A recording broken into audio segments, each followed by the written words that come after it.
Hi folks, this is Dr. Rob Cywes. I am the CarbAddictionDoc, and today we're recording the fourth and final part of the mini-series talking about inflammation in the human body. And so I've been fairly specific about what I'm talking about here because there is so much to talk about when it comes to inflammation, but we're specifically talking about inflammation in various spaces in the human body caused by sugar.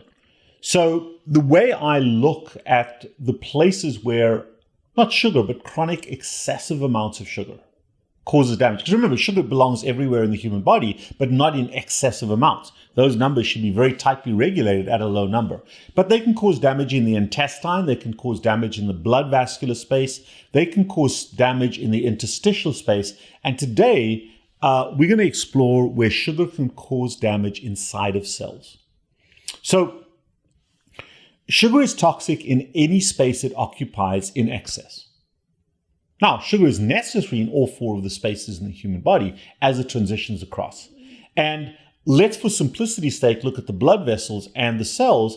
And when you eat sugar, it eventually gets into your blood system. Blood sugar goes up. And from two perspectives, the cells are either tasked with taking up that excess sugar, or that's if the gradient is from the blood sugar down to the cell, or between meals, the gradient should be upward from the bloodstream into the cells. In other words, between meals, your blood sugar should be slightly lower than your intracellular sugar because those cells should be demanding sugar. Now think about that. Think about that in the context of insulin resistance.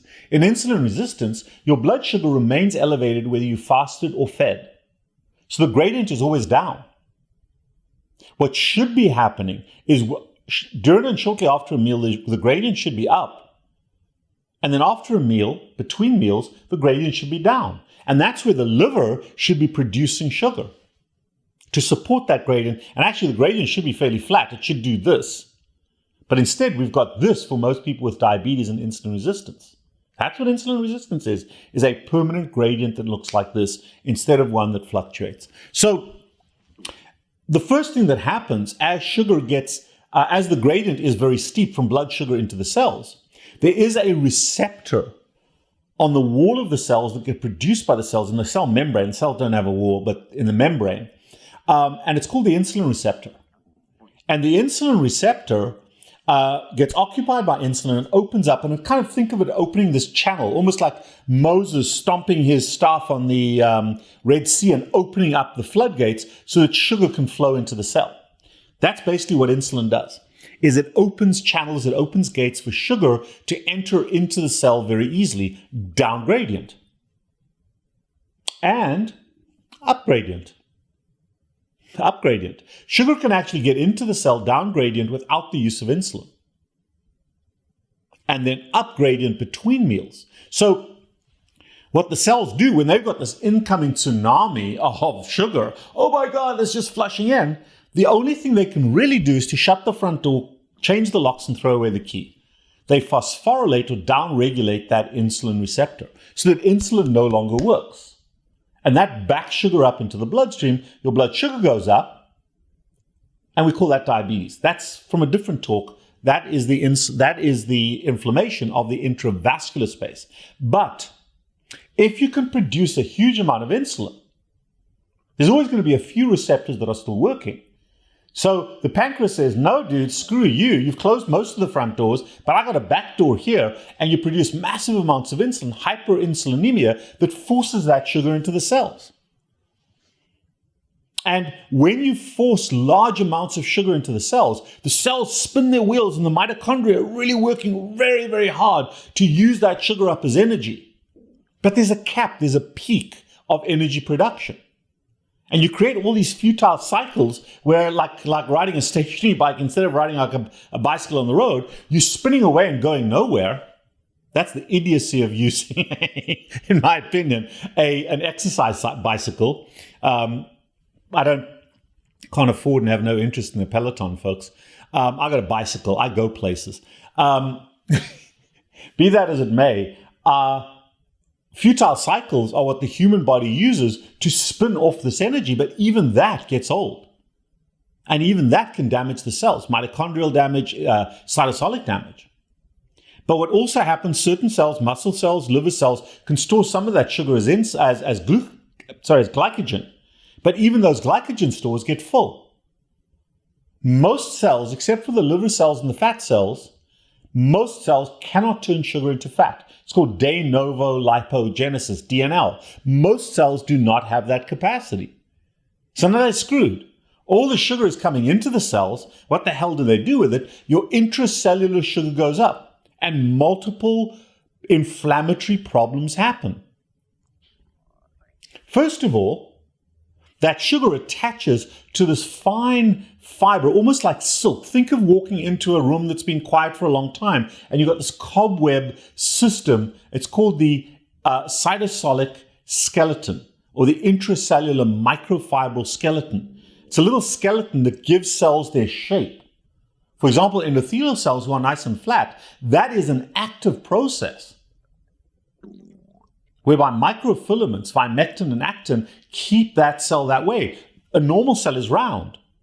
So what happens is sugar attaches to that microskeleton, damages it, and these cells all round up. That is not a normal cellular shape for most cells in organs. So you get shape damage. You also get glycogenation of certain proteins in the cell membranes. And that damages those proteins. So the cell doesn't function normally. Its normal transport mechanisms across membranes are affected. That sugar, and here's so important, this next thing is the most important thing about intracellular inflammation. That sugar attaches to certain parts of DNA. Remember, DNA is a nucleic acid. It's a type of protein.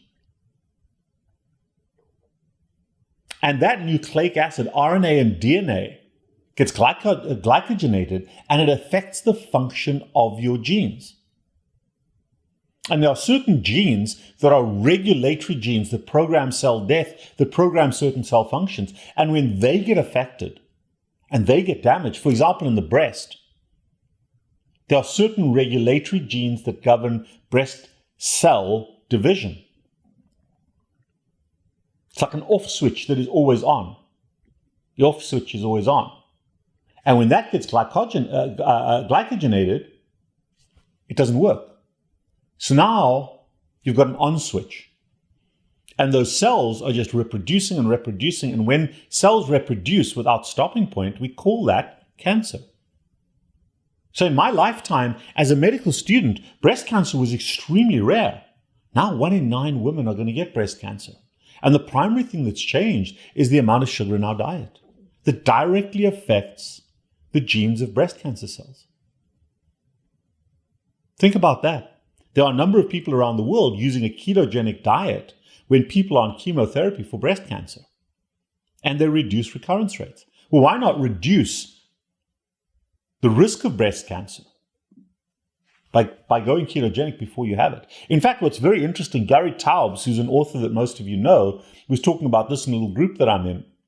He was talking about interviewing a number of folks and looking back at the research of religious people who went out into hunter-gatherer communities, missionaries, 100, 200, 300 years ago, when nobody else really had gone from the Western world or from Europe into these indigenous communities. And what they found is there was no cancer. There was no cancer. There was no insulin resistance, and there was no cancer. Think about that, folks. And that increase in cancer from being non-existent in those subsistence communities, whether they were early farmer, herder, or hunter-gatherers, they had no insulin resistance. They suffered from nutritional deficiency, not nutritional excess. They had no cancer. Take that to today, where cancer is the commonest cause of death, together with heart attacks and strokes, which come from a different talk in this inflammation series. So changing the DNA structure, huge role in a number of diseases, but particularly cancers. In the brain, that chronic exposure to sugar and the lack of adequate fat in the diet, especially saturated fat, promotes dementia, especially if you've got the ApoE4 gene. that runs in my family. So the risk of dementia is very, very high. Not only the pro-inflammatory nature of sugar, but also when you're eating a lot of sugar, you're not getting the adequate saturated fats in, because everybody knows how bad they are, and the 3 omega fatty acids are not going in there, and they are your anti-inflammatory fats. So it's affecting the cell membrane, it's affecting the lysosomes and the organelle membranes, it's affecting the nuclear membrane, it's affecting the DNA, it's affecting the mitochondria. Elevated intracellular sugar has devastating consequences. And those are mediated by intracellular inflammation. And then on top of that, if you're eating a lot of sugar, you don't have the adequate 3 omega fatty acids, which are there as kind of your firemen. Think about having a fire extinguisher on the wall, and as soon as an inflammation occurs, you blast out the fire. No, they've got the opposite. They've got a highly flammable fuel called the 6 omega fatty acids that are pro-inflammatory in those cells in numbers of 1:30 ratios, 1:40 ratios, instead of 1:1, 1:4 ratios of 3 and 6 omega fatty acids. So not only you got the sugar coming in and causing the inflammation, you also don't have any fire extinguishers. That's what's happening in our cells every single day because of the sugar and the starch we put in our mouths. Therein lies the problem, folks. So carbohydrates are inflammatory in the intestine, in the blood vascular space, in the interstitial space, and intracellularly. What plausible reason do you have? What plausible reason do you have to keep putting that crap in your face? You're not healthier because of it. You're not stronger, you're not smarter, you're not going to live longer. You get high. You get high. Great in the brain. Makes you feel great for a very, very brief period of time before it kills you. Your choice. I am the Carb Addiction Doc. It is not worth it. It is not worth it to have an ongoing relationship with sugar and starch.